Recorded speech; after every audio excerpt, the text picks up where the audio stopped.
Since it's 7:33, I'll just start the class now. So welcome back to 20th Century World History. And as per tradition, does anyone want to take a guess of what's in the picture? And feel free to unmute yourself.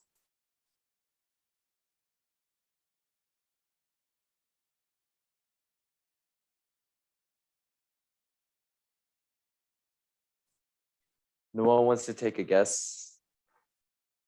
Can you give us a hint? Sure. I'll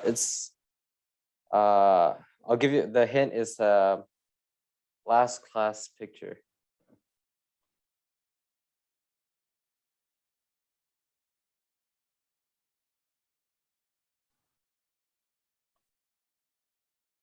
Germany? Yep, it's Germany. The giant wall thing? Yep. So this is the Berlin Wall. But this is when it fell down. So around the end of the Cold War.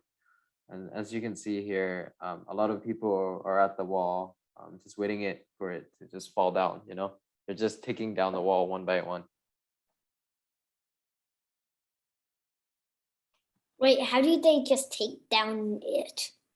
Funny thing, a lot of people just brought their own hammers, their own machines, and they just broke down the wall one by one. Why? So before, remember, there were like two Germanys, right? One West Yeah. Germany, one East Germany. But then after the Cold War ended, both of them joined together to become Germany. And now the wall didn't make sense anymore, right? I think it does, sort of.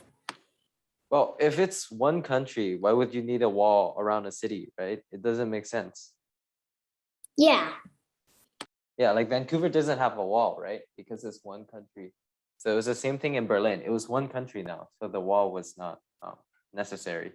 That was weird. Yeah. All right. So my name is Edison, and I'll be your teacher for this class. And the expectations are the same as usual.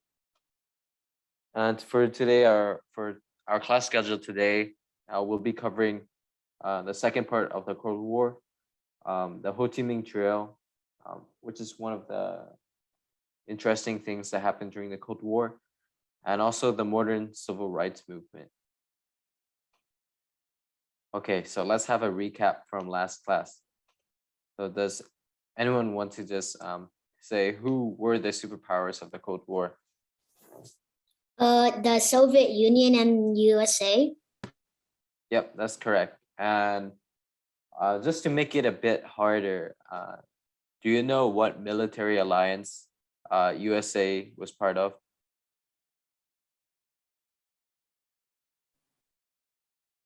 I don't know. I don't even know what military alliance means. Right. So military alliance means two countries, right? They make a promise to each other that if one country is being attacked, right, the other country will come and help it. So just so for an example, like in World War I, right, Russia and France were military allies. So when Germany declared war on Russia, France joined Russia and fought Germany, right? And I guess since it's a pretty hard question, I'll just say it right now. So like you said, the two superpowers were the Soviet Union and America, and the respective military alliances. For the US, it was called NATO. It means North Atlantic Treaty Organization. And the big countries in this organization is like United Kingdom, France, Germany, and even Canada is part of NATO. And it still exists. For the Soviet Union, it was called the Warsaw Pact. It was called Warsaw because Warsaw was a city in communist Poland.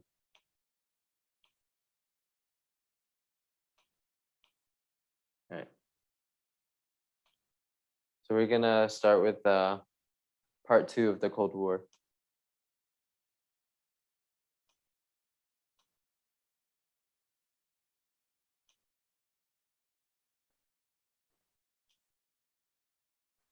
Let me share the audio real quick and we should be ready to go.